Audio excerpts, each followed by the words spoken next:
And I love the mayhem character, you know. But recognize that's a scare tactic, okay? In fact, my sister's doing her talk on that this morning.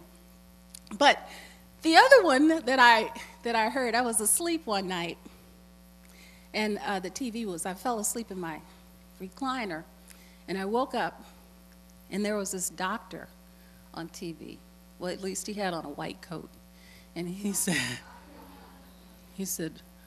"Hello, I want to tell you about something very serious. You may have PAD." He said, "PAD is something that starts in your leg, and if you're not careful, it moves into your heart and into your brain, and you might die."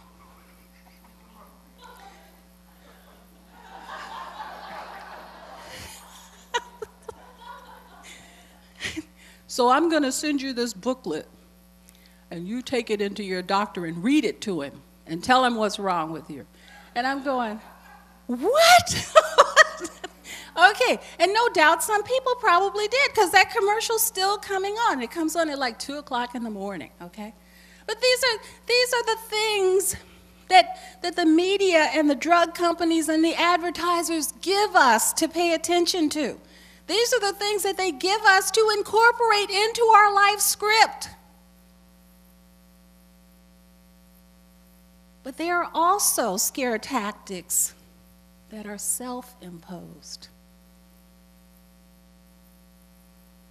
There are also things that we're embracing that we're scaring ourselves to death with.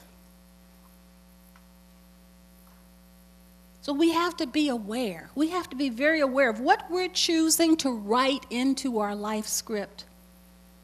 Constantly checking, and then rechecking to find out, to ask yourself, is this the truth? Is this based in truth?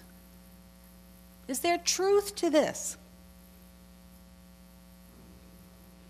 In the Science of Mind, we teach that Jesus was the great example and not the great exception. But you know, it's not enough to understand that Jesus wasn't the great exception. We have to understand that neither are we. Neither are we.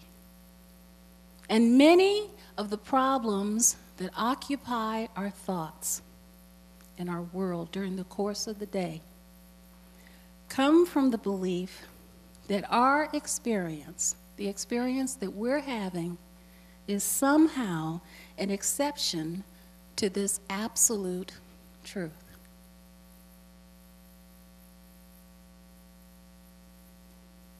Now, how many of you have been able to embrace the absolute truth that we live in a universe of unlimited abundance?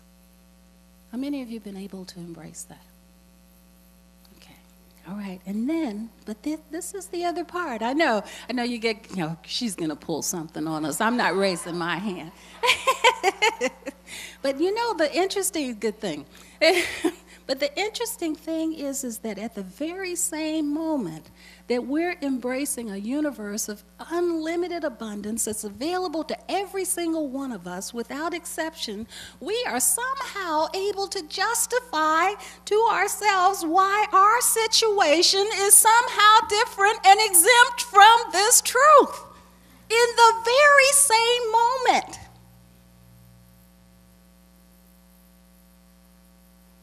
Except me. Except me. Without even thinking, we're able to exclude ourselves. Without even thinking. That's why we cry out in pain. That's why we cry out in confusion. We exclude ourselves from that truth. That's why Dr. Holmes' statement is so profound.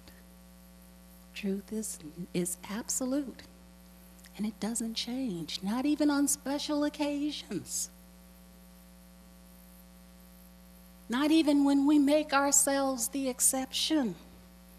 How many of us have been able to embrace the absolute truth that everything has already been given, and yet in the very same instance, we don't even stop to question, then where is mine?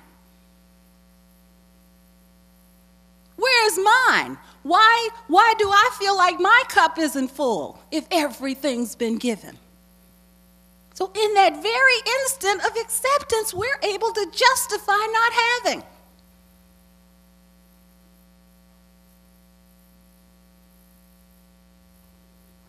How can I justify not having? How can I justify that everything's been given and my needs haven't been met? See, why am I not questioning that? See, and maybe even a better question is, if the universe doesn't have the power to deny me or exempt me, then why am I denying and exempting myself?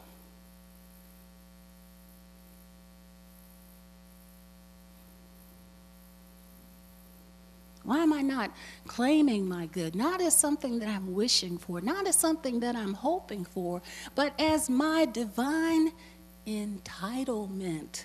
There's that word again.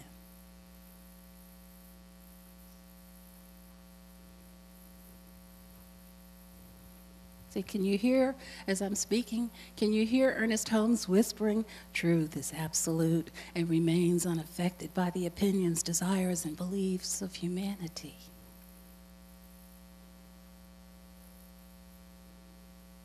See, in case you still haven't heard what I'm saying, let's look at the word absolute. He's saying truth is absolute. What does absolute mean? Total, complete, unqualified, unconditional, unlimited, supreme, fixed. We can't change it. It is.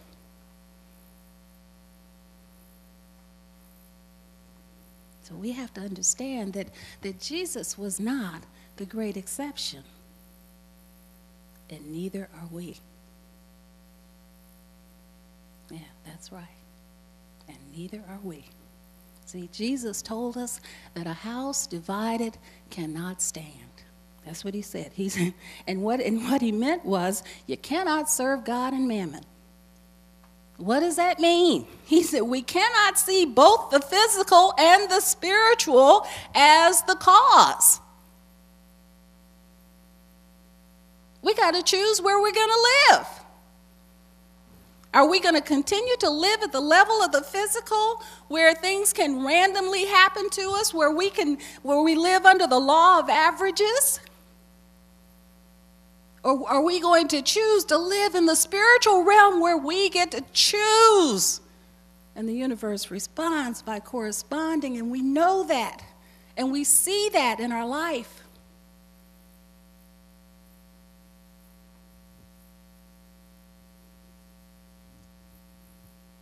Cannot serve God and mammon. See, I'll expand on that. I'll simplify that. We cannot serve God and anything.